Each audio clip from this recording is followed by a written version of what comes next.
स्वागत, आप देख रहे हैं कहानी कुर्सी की। मैं हूं सौरभ आपके साथ। और एक खबर जरा राहुल गांधी से जुड़ी हुई आपको दे दूं। ये थोड़ी सी पॉलिटिकल सीन से हटकर के खबर है। वायनाड में आज उनका रोड शो चल रहा है और उससे पहले जब वो वायनाड पहुंचे तो वहां पर उनके हेलीकॉप्टर की जांच हो गई। हेलीकॉप्टर की चेकिंग इलेक्शन में इलेक्शन कमीशन की टीमें रेगुलर करती हैं, निरंतर करती हैं। गाड़ियां आपने देखा कि सड़कों पर गाड़ियां रोक रोक करके वो गाड़ियां जो है चेक की जाती हैं। वो चेकिंग वाली तस्वीर ये रही, आगे वो तस्वीर आ गई। तो राहुल गांधी का हेलीकॉप्टर सर्च कर लिया इलेक्शन कमीशन ने। रूटीन काम है, मैंने आपको बताया। लेकिन राहुल गांधी हैं, कांग्रेस पार्टी के सबसे बड़े नेता हैं, उनका हेलीकॉप्टर चेक हुआ तो इस पर कांग्रेस पार्टी ने रिएक्ट किया है। राहुल गांधी ने तो इस पर अपनी तरफ से कोई ऐसी प्रतिक्रिया नहीं दी है, लेकिन कांग्रेस पार्टी को शायद ये बात अच्छी नहीं लगी। सो जयराम रमेश ने, जो हमेशा राहुल गांधी के साथ रहते हैं, उन्होंने क्या कहा देखिए। प्रधानमंत्री चेकिंग करो, चॉपर, प्रधानमंत्री के चॉपर को चेक करो, गृह मंत्री के चॉपर को चेक करो, सभी चॉपर को चेक करो, लेवल प्लेइंग फील्ड करो। और जाते जाते जो हमारी मांग है वीवीपैट की, उसके लिए हम अपॉइंटमेंट तो दे दो 10-15 मिनट के लिए। आप एक निष्पक्ष संस्था हो, संवैधानिक संस्था हो, अपना अधिकार समझो और बराबर तरीके से सभी पार्टियों के साथ व्यवहार करो। ये प्रधानमंत्री को स्पेशल कैटेगरी स्टेटस मत दो, गृह मंत्री को स्पेशल कैटेगरी स्टेटस मत दो। गाड़ियां चेक करना है कीजिए, चॉपर को चेक करना है कीजिए, हमें कोई आपत्ति नहीं। जयराम रमेश को आपत्ति है भी नहीं और है भी, वरना वो बात ये कहते ही क्यों। अब जरा है ये कितना सामान्य काम है, ये जरा में समीर जी बता देंगे। नहीं, निश्चित रूप से सामान्य काम है, सभी की चेकिंग होती है। राहुल गांधी को देश के क्या प्रधानमंत्री है क्या, प्रधानमंत्री की भी चेकिंग हो चुकी है। इंदिरा गांधी जब प्रधानमंत्री थी, इंदिरा गांधी अमेठी अपने क्षेत्र में गई थी, उस समय उनके हेलीकॉप्टर की चेकिंग हो गई थी। प्रधानमंत्री रहते तो कभी कांग्रेस कहेंगे हमने तो अपने प्रधानमंत्री की चेकिंग करा ली थी। इलेक्शन कमीशन कराने के लिए थोड़े प्रधानमंत्री बोलेगा, इलेक्शन कमीशन करता है। शिवराज सिंह चौहान अभी विधानसभा चुनाव में मुख्यमंत्री थे मध्य प्रदेश के, उनके चुनाव के समय बालाघाट गए थे, उस समय उनके हेलीकॉप्टर की चेकिंग हो गई थी मुख्यमंत्री के। ज्योतिराज सिंधिया केंद्र में मंत्री थे, उनके हेलीकॉप्टर की चेकिंग हो गई थी। क्यों करता है चेकिंग इलेक्शन कमीशन? चेकिंग करता क्यों है इलेक्शन कमीशन को? ये लगता है कि कई ऐसा नहीं हो कि कोई कैश लेके जा रहा है या कोई ऐसी सामग्री जो अलाउ नहीं वो लेके जा रहे हैं, या ज्यादा लोग अंदर बैठे हैं। चुनाव में आचार संहिता लगी है, कोई भी ऐसी सामग्री हो सकता है, कोई कैश लेके जा रहा हो वहां डिस्ट्रीब्यूट करने के लिए, हो सकता है कोई दूसरी महंगी गिफ्ट अपने उम्मीदवारों को देने। अब राहुल गांधी करेंगे ये सब? कांग्रेस कहेगी राहुल गांधी को आप इंतजाम करेंगे? वो पूरा चुनाव आयोग इसकी वीडियो रिकॉर्डिंग करता है, प्रॉपर रिकॉर्डिंग करता है और बाद में कहता है कि आपकी चेकिंग कर लिए, अब आप फ्री हो सकते हो। ये रैंडम होती है, कभी भी किसी के साथ चेकिंग हो जाती है, पहले बताया नहीं जाता। पहले बता देंगे तो मतलब ही क्या, मतलब ही नहीं है। गाड़ियों की चेकिंग होती है, बाय रोड जाते हैं मंत्री, उनको रोक लिया जाता है काफिले को, वो गाड़ी चेक होती है, डिक्की खुलवा ली जाती है कि डिक्की में तो आपको कुछ नहीं है।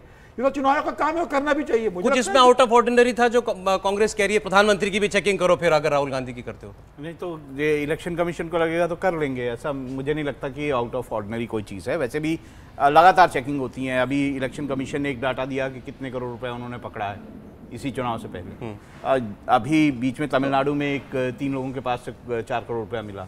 बहुत सारा कुछ हो रहा है। क्यों इशू बना रही है कांग्रेस? आपको लगता है हाथ बना रही है? देखिए, मुझे नहीं लगता ये कोई इशू है। अगर चुनाव आयोग ने चेकिंग कर भी ली तो अच्छा है। कुछ राहुल गांधी का पता चला कि वो कुछ नहीं कर रहे हैं भाई।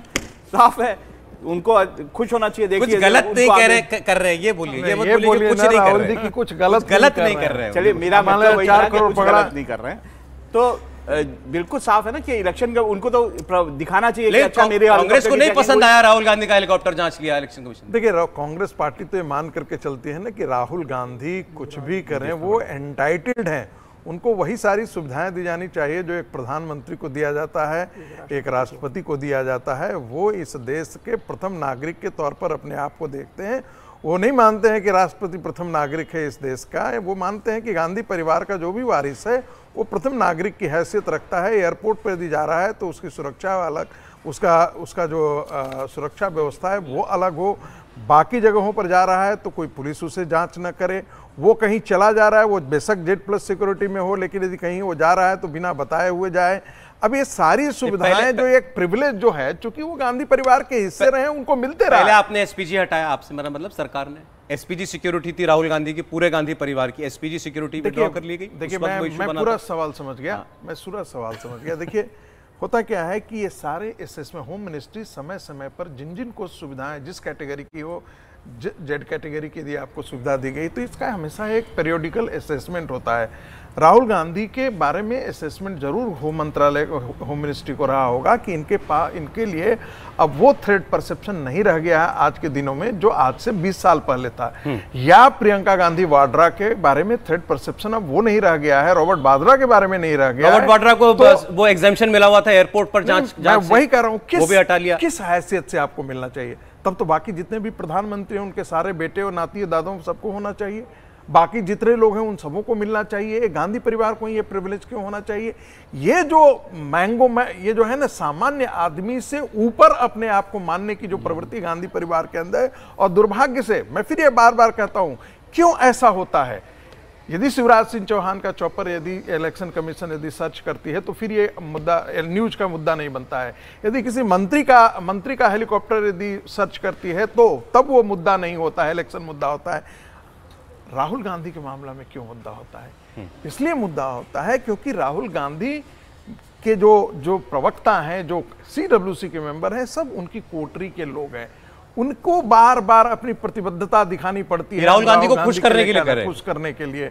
नहीं तो ये इशू बनाने के लिए लेवल प्लेइंग फील्ड रखो, सबकी जांच करो। बढ़ता जा रहा है। देखिए पहले 2019 में 3,400 करोड़ के आसपास पकड़ा गया, अब तक फर्स्ट फेज से पहले 4,650 करोड़ रुपए पकड़ा गया। तो इलेक्शन कमीशन का काम है ये कि वो चेकिंग करे। काम तो वो बता रहे हैं ना, आपका काम है कि सबकी जांच कीजिए। काम आपका ये कि हमको मिलने का टाइम दो। हम वीवीपैट को लेकर के जो हम मांग उठा रहे हैं उसके लिए आज तक इलेक्शन कमीशन ने टाइम ही नहीं दिया विपक्ष के डेलीगेशन को मिलने के लिए। और ये बात सच है, वो कब से मांग कर रहे हैं। आपने मुद्दा उठाया ना कि राहुल गांधी की हेलीकॉप्टर की चेकिंग हो गई, बाकी अगर बीजेपी के बड़े नेताओं की चेकिंग हुई होगी, उन्होंने मुद्दा नहीं उठाया होगा तो सामने कहां से आएगा? इलेक्शन कमीशन तो ये देखने नहीं जा रहा कि हमने जी आज जो है प्रधानमंत्री की चेकिंग कर ली, इधर से सत्ता पक्ष से कोई कुछ भी बयान दे दे नोटिस इशू नहीं होता है, उधर से विपक्ष की तरफ से कुछ बोल देता है तुरंत नोटिस इशू कर देता है। आपने बोला सुप्रीम कोर्ट ने केजरीवाल का ले लिया ना संज्ञान, आपने बोला 5 दिन में उन्होंने लिस्टिंग कर ली ना, और 2 हफ्ते के लिए टाल दिया। फिर मतलब क्या करना चाहिए था? बंद कर लेना चाहिए था दोबारा। मुझे लगता है कि देखिए जब इस तरह के हम लोग बात करें तो उदाहरण के साथ बात करनी चाहिए। सुप्रिया श्रीनेत ने कंगना रनौत पर टिप्पणी की थी और दिलीप घोष ने ममता बनर्जी पर टिप्पणी की थी। दोनों को चुनाव आयोग ने एक बराबर तराजू में रखा, एक जैसी नोटिस दी, एक जैसी चेतावनी। तो कोई फर्क मुझे नहीं नजर आया। दिलीप घोष भारतीय जनता पार्टी के प्रदेश अध्यक्ष रहे, सांसद रहे, मतलब सब कुछ एक तरह से कहें तो वो सत्ताधारी पार्टी के। दूसरा ये कि अगर किसी का हेलीकॉप्टर चेक हो रहा है, भाई इस वक्त चुनाव में, अच्छा आप लोग भी जानकारी के लिए जान लीजिए, 50,000 से ज्यादा कैश लेके भी चुनाव तक मत घूमिएगा, नहीं तो पकड़े जाएंगे।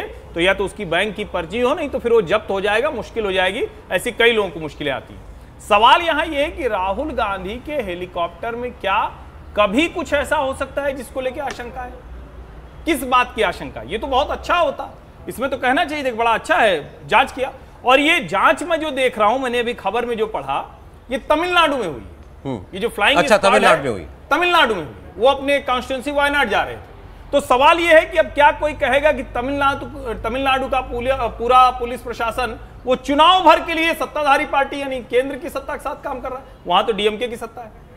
तो या तो आप कहिए कि चुनाव आयोग काम कर रहा है, चुनाव आयोग निष्पक्ष तरीके से जहां उसको जो कानून के लिहाज से ठीक लगता है वो काम कर रहा है, ये कोई इसमें मुझे दिक्कत नहीं दिखती है। और अगर चुनाव आयोग को जरूरत लगे तो बिल्कुल प्रधानमंत्री का भी जो चॉपर है, हेलीकॉप्टर है, या जो भी जिससे जहां वो जा रहे हैं उसको चेक करना चाहिए। चलिए अब अच्छा साहब, मैं आपको मल्लिकार्जुन खड़गे साहब का स्टेटमेंट सुना दूं। ये बड़ा बयान उन्होंने दिया है। राम मंदिर के कार्यक्रम का कांग्रेस पार्टी ने बॉयकॉट किया था। वजह एक चिट्ठी लिख करके बताई गई थी कि मंदिर अभी अधूरा बना है, हिंदू मान्यताओं के खिलाफ वहां पर काम हो रहा है। शंकराचार्यों ने इस पर ऐतराज जताया है। विश्व हिंदू परिषद ने, बीजेपी ने पूरा प्रोग्राम हाईजैक कर लिया है। प्रधानमंत्री को चमकाने के लिए प्रोग्राम बना दिया गया है राम मंदिर की प्राण प्रतिष्ठा वाले दिन का, और इसमें हम सब भागीदार नहीं हो सकते, सहभागी नहीं बन सकते, हम इस कार्यक्रम में नहीं जाएंगे। इतनी बात कही गई थी। मल्लिकार्जुन खड़गे ने यह कहा, देश में दलितों को मंदिरों में जाने नहीं दिया जाता, और जब तक मेरे साथी भाई बहनों को मंदिर में जाने का अधिकार नहीं मिलता, मैं कैसे जा सकता था। अब एक नया एंगल उन्होंने दे दिया कि मैं तो इसीलिए नहीं गया क्योंकि मैं दलित हूं, और दलितों के साथ भेदभाव होता है देश के अंदर, मंदिरों में उनके लिए दरवाजे नहीं खुले हुए हैं। यह बात तो तब खड़गे साहब ने नहीं बताई थी, लेकिन ना उनकी पार्टी में किसी ने बताई थी। सुनिए जरा मल्लिकार्जुन खड़गे का बयान। हम कांग्रेस वालों को राम मंदिर का इन्विटेशन दिए, किसको दिए भाई? सिर्फ 2 लोगों को दिए।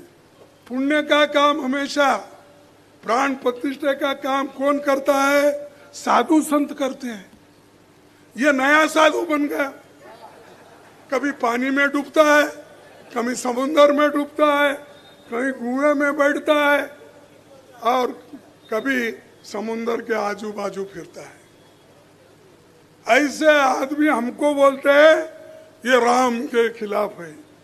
अरे मैं अगर उसी दिन कहता तुम्हारी इज्जत नहीं बचती थी। तुम मुझे बोलते हो अयोध्या को क्यों नहीं आए? अरे अयोध्या को, मेरे को तो छोड़ो, मेरे लोगों को आज तक देवल में एंट्री है, पानी पीने देते हैं, स्कूल में आने देते हैं।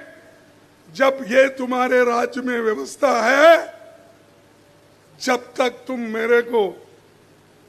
मेरे लोगों को आजादी देकर हर देवल में घुसने नहीं देते, तब तक मैं अकेला नहीं जा सकता। बड़ी गंभीर बात बोल गए मल्लिकार्जुन खड़गे। पहले तो प्रधानमंत्री के लिए बोला, कभी समंदर में बैठ जाते हैं, कभी पानी में बैठ जाते हैं, कभी कुएं में बैठ जाते हैं। मतलब वो भाई वो वहां गए थे, द्वारकाधीश गए थे, तो वहां पर समंदर में नीचे जाकर के द्वारका नगरी के दर्शन उन्होंने किए थे।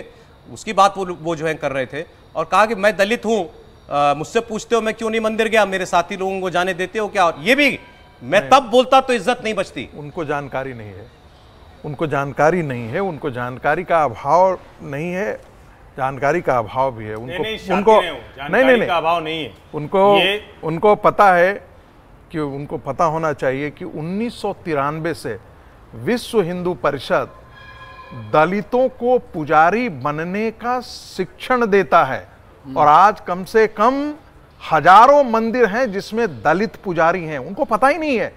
विश्व हिंदू परिषद ये काम करता है, ये विश्व हिंदू परिषद काम करता है। ये सबको जानकारी होनी चाहिए। ये बिना पढ़े लोग, अनपढ़ लोग, मैं फिर ये कह रहा हूं, अनपढ़ मत बोलिए। मैं नहीं इनके लिए मैं नहीं कर रहा हूं। ऐसी भाषा में बहुत लोग बोलते हैं, ये मनुवादी हैं, ये ब्राह्मणवादी हैं, मंदिरों में प्रवेश नहीं। अरे भाई, ये अंबेडकर जी के समय ऐसा होता था, आज का भारत बदला हुआ है। लेकिन ये बात क्यों कर रहे हैं ऐसा? ये सिद्ध और सिर्फ जो है ये राजनीतिक बेईमानी है, ये राजनीतिक कपट है, ये झूठ है। आपने एक पाप किया है। कांग्रेस पार्टी हिंदुओं के खिलाफ है, कांग्रेस पार्टी जो है प्रो इस्लामिस्ट है। उस पाप को छुपाने के लिए ये खड़गे साहब इस तरह का बयान दे रहे हैं। ये मैं गंभीरता से बोल रहा हूं। अपनी पाप को छुपाने के लिए, जैसे कहता है ना कोई कोख छुपाने के लिए, ये वही पाप छुपाने के लिए, चूंकि इनको मुसलमानों का वोट चाहिए, ये मुसलमानों के वोट के गिद्ध हो चुके हैं कांग्रेस पार्टी, इसीलिए इस प्रकार की भाषा बोल रहे हैं। हिंदुओं को दो फाड़, अभी तो वो दलितों का वोट चाह रहे हैं। प्रधानमंत्री जी के लिए, प्रधानमंत्री जी इनको चाहे सदन हो चाहे बाहर हो, हमेशा एक सम्मानजनक शब्दों से हमेशा नवाजते रहे हैं। मैंने कभी भी उनको अपमानजनक भाषा कांग्रेस के किसी के लिए भी मैंने नहीं सुना है। कभी व्यंग में, कभी व्यंग्यात्मक बातें हो जाती है, लेकिन इस प्रकार की तूप तड़ाक की भाषा, राहुल गांधी का संस्कार खड़गे जी पर भी चला गया है क्या? वो तो कम से कम तीन दशक से संसदीय राजनीति में है भारत के, विपक्ष दल के नेता भी रहे हैं, लेकिन किस प्रकार की भाषा में? आपने कहा राजनीतिक बेईमानी वाला बयान था। ये राजनीतिक कपट है, बेईमानी है। अच्छा, ठीक है, ठीक है। वो कह रहे हैं मैं पहले मुंह खोलता तो बहुत हंगामा होता। लाखों लोग अयोध्या में थे, वो दलित परिवार से थे। वहां दलित परिवारों ने बकायदा राम मंदिर में जाकर पूजा अर्चना की। वीएचपी पहली ऐसी दल था जिसने ये कहा कि राम मंदिर में दलित जो है प्रीस्ट होना चाहिए। आप मतलब या तो सारा कुछ बोलने के लिए बोल रहे हैं, मतलब बोलने के लिए बोल रहे हैं, या तो पढ़ लीजिए सारा कुछ हुआ क्या है, लोगों से जान लीजिए। नहीं, मैं तो कह रहा हूं कि अगर ये बात है, खड़गे साहब अगर अब सच बोल रहे हैं तो ये तो उस वक्त बोलना चाहिए था। अगर देश में दलितों के ऊपर हो रहे अत्याचार का मुद्दा वो उठाना चाहते थे तो बड़ा सही समय था। वो कहते, अच्छा चले जाते, कहते मैं जा रहा हूं, लेकिन जैसे मुझे बुलाया है हर दलित को बुलाओ, हर दलित को मौका दो, ये बोल के जाते। उस वक्त इसलिए नहीं बोल रहे थे ना, उस वक्त लग रहा था मायावती जो है साथ आएंगी। अब मायावती अलग हो गई हैं, तो दलित पॉलिटिक्स करना चाहते हैं कि अपने साथ चाहिए। कांग्रेस कोई मतलब दलित और दलित मुस्लिम कोई एक्सेस बनाती हुई आपको दिखाई दे रही है क्या, हर्षवर्धन जी? देखिए सौरभ जी, मुझे बड़ा आश्चर्य हो रहा है कि जिसको हमारे यहाँ कहावत है ना कि तितलौकी दूजे नीम चढ़ी। अब अगर लौकी का स्वाद थोड़ा कसैला हो जाए, तीखा हो जाए, पहले से ही वो ज़मीन से ही वैसी निकल रही, उस पर लतर के लिए उसको चढ़ा दिया नीम पे और कड़वी हो गई। राहुल गांधी वैसे ही कांग्रेस पार्टी के लिए बड़ा शानदार काम कर रहे थे, भारतीय जनता पार्टी के लिए मदद करते थे, बोलते थे कांग्रेस के लिए। अब डेडली कॉम्बो हो गया है। यही मल्लिकार्जुन खड़गे अभी 3 या 4 दिन पहले राजस्थान में एक बयान देते हैं।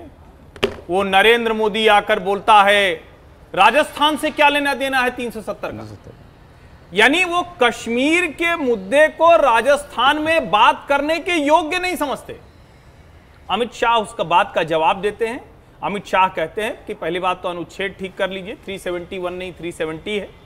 और सबसे बड़ी बात, जो व्यक्ति 5 दशक की करीब करीब राजनीतिक पारी खेल चुका हो, विधायक, सांसद नहीं, संसद के दोनों सदन, उन सब जगहों पर रह चुका हो, जिसका बेटा एक सरकार में, कर्नाटक की सरकार में मंत्री है, जिस दल में वो है उस दल की आजादी के बाद से सबसे अधिक समय तक सरकार रही, वो व्यक्ति कह रहा है मंदिर और स्कूल में दलितों को नहीं घुसने दिया जाता। यही वर्ग खड़ा होकर कहता है दलित मतलब दलित पिछड़ा सब, और जब पिछड़ी जाति से आने वाला, घांची तेली समाज से आने वाला एक व्यक्ति वहां बैठ जाता है मंदिर की पूजा में, तो ये सारे लोग उसको बाहर निकालने के लिए क्या क्या खटकर्म नहीं करते। और आज का ये बयान, ये कोई कॉम्बो वॉम्बो नहीं बन रहा है, ये सब फालतू की बात है। ये हताशा निराशा में डूबी हुई कांग्रेस को, जिसको कहते हैं ना डूबते को तिनके का सहारा, तो सोच रहे हैं कुछ दलितों को लगने लगे अरे नहीं बड़ा गलत हो गया। लेकिन ये जब ये बोल रहे हैं तो मैं फिर से कह रहा हूं, अयोध्या जाइए कुछ दिन राम पथ और भक्ति पथ की यात्रा कीजिए, कुछ दिन सरयू के किनारे राम घाट पर बैठिए और लाइन जरा गिनती कर लीजिए और किसी से पूछिए, तब आपको पता होगा कि आज की तारीख तक 22 जनवरी से आज की तारीख तक लाखों दलित भगवान राम का दर्शन कर चुके हैं और बातचीत कर चुके हैं। मेरी जानकारी नहीं है तो मैं ऐसे नहीं कह सकता। नहीं, लेकिन ये जो व्यवहार है ये हिंदू विरोधी है। अगर आप ये कह रहे हैं दलितों को मंदिर में प्रवेश नहीं है, मैं फिर से कह रहा हूं, जो भी अगर अपने निजी मंदिर में या किसी मंदिर में रोक रहा है वो पापी है, उसके खिलाफ देश के संविधान के तहत कार्रवाई होगी। लेकिन राम मंदिर में या किसी मंदिर में कोई रोक, तभी बोलते, मैं केवल इतनी बात बार बार कह रहा हूं जी। देखिए मल्लिकार्जुन खड़गे सच्चाई जानते हैं, वो सिर्फ और सिर्फ वोट की राजनीति के लिए दलितों को भी संदेश देना चाहते हैं। और चूंकि वो अध्यक्ष बन गया तो उन्हें लगता है कि कहीं मुसलमानों के साथ दलितों का वोट बैंक टूट जाएगा तो कुछ सीटों पे हमारा कल्याण हो जाएगा और हम कुछ सीट से जी सकते हैं। मल्लिकार्जुन से पूछा जाना चाहिए कि वो तो कांग्रेस में इतने समय नेता रहे, अभी तो राष्ट्रीय अध्यक्ष है, इस बार कांग्रेस ने कितने दलितों को टिकट दे दिया है, उनकी कार्य समिति में कितने दलित लोग हैं, कांग्रेस की वर्किंग कमेटी में उन्होंने तो अपनी टीम जारी करी है ना, कितने दलितों को उन्होंने अपने वर्किंग कमेटी के अंदर जगह दे दिया है। कांग्रेस ने अपनी कमेटी में कोई दलित शामिल नहीं कर रहे हैं, दलितों का प्रतिनिधित्व आप संसद के टिकटों में कम कर रहे हो और आप कह रहे हो कि राम मंदिर में दलितों को जाने की अनुमति नहीं मिल रही है। आप जाके तो देखिए मल्लिकार्जुन जी खड़गे, आपका कितना सम्मान होता है वहां पर, जो इतने लाख लोग जा रहे हैं प्रतिदिन, क्या वहां दलित नहीं जा रहे हैं, दलित पुजारी बन रहे हैं वहां पर। नहीं छोड़िए ना, कांग्रेस पार्टी के अंदर दलितों के सम्मान की रक्षा क्या ये स्वयं कर रहे हैं? राहुल गांधी के आगे जिस समय से ये लेटे हुए होते हैं, सोनिया गांधी के आगे जिस तरह ये पसरे हुए होते हैं, पद क्या पे तो है, नहीं पद तो दिया, अध्यक्ष पद के, मैं कहता हूं ना, कई बार पद की अपनी एक गरिमा होती है, आप उस गरिमा से आपका पतन हो जा रहा है, ये बहुत गलत। आज कई मुद्दों पर बात हुई कहानी कुर्सी की में, आज बस समय इतना ही इजाजत दे रहा है।